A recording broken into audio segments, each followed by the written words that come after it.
Okay, so when we have a larger question like this, take a minute to ask yourself, what is the question asking us to do? They want us to simplify, which means I want to take this expression, which has 1, 2, 3, 4 terms, and see if I can make it look simpler. So how do we do that?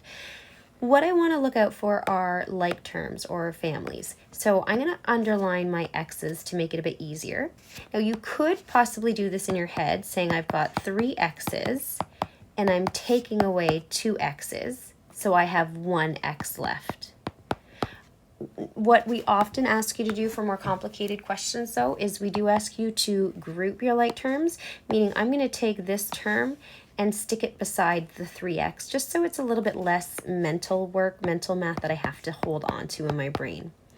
Now I can work on the plus 4y minus 7y. And now it's just a little bit easier to see. So 3 x's take away 2 x's. I'm left with 1 x. Again, we don't usually write the 1 there, but it's implied. So if it's not there, it's an invisible one.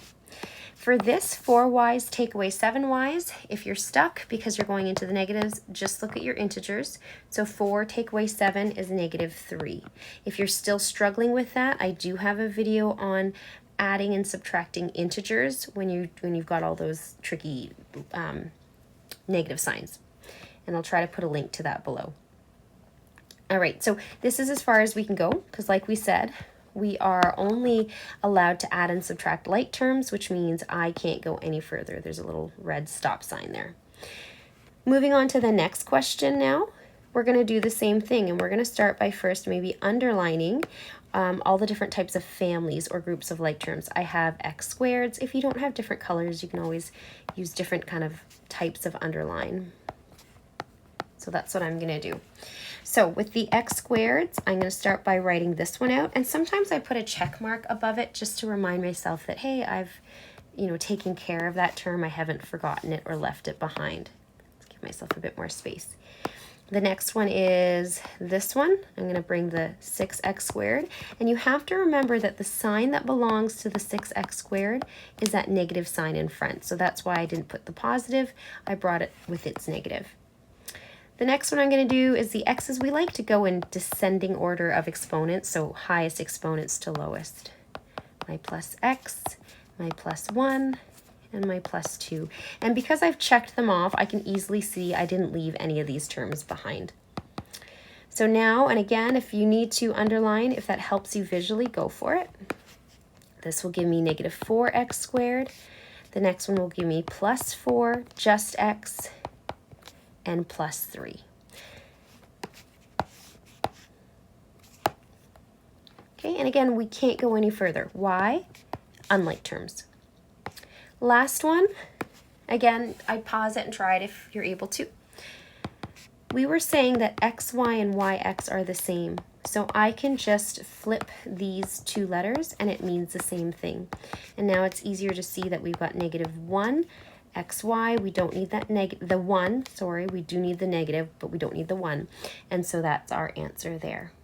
Okay, so that was a fairly short little video to kind of show you some of the harder examples with grouping and simplifying. I'm just going to end it off by again saying, how do I know that this is what the question is asking for?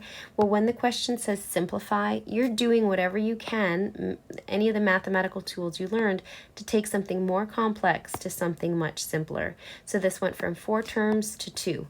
Same thing with this one. This went from 6 terms to 3, 2 terms to 1. All right, and if you're feeling like you'd like a little bit of practice in the next video,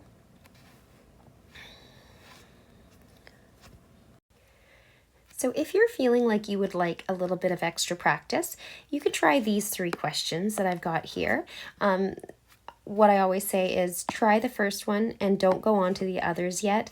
Unpause the video and I will slowly one by one reveal the answers. You want to do A, check for any mistakes and misunderstanding, tweak your understanding, fine tune it before going on to the next one and then the next one. And they each get a little bit harder. So pause it and try A. Okay, so for A, your answer should be 3xy plus 3x. This is your first set of like terms, and that's your second one. Okay, try B. for b, your answer would be this. You got the x squareds, the x's, and then the constants. Now C, I am going to give you the answer, but I'm also going to go into a slightly deeper explanation for that. So this is what your answer would be. If you were having trouble at all, let's remind you what would be written on those tiles. So this tells me how many tiles I have, and all the letters and exponents behind it tell me what's on the tile. So this and this is a like term. So I'm going to write them side by side. I have 2 of those minus 1 of those. Now, like I said, we don't usually write the 1, but if it's for working, usually teachers are okay if you add that in. That's just something you might want to check with a teacher. And then here I have 4 tiles that say XY minus 3 tiles that say XY. So I'm just going to what we call group or collect your like terms. Now this piece gives me just 1 x squared y squared, so I don't need the 1 because it's my final answer. And this gives me 1 xy, and again, I don't need that in my final answer. And that's how we get this. Hopefully this 3 or 4 part series helped you understand what like terms are a little bit better. Do check out my other videos. We've got other videos on adding and subtracting polynomials, distributive, and more to come. If you found this video helpful, please like and subscribe.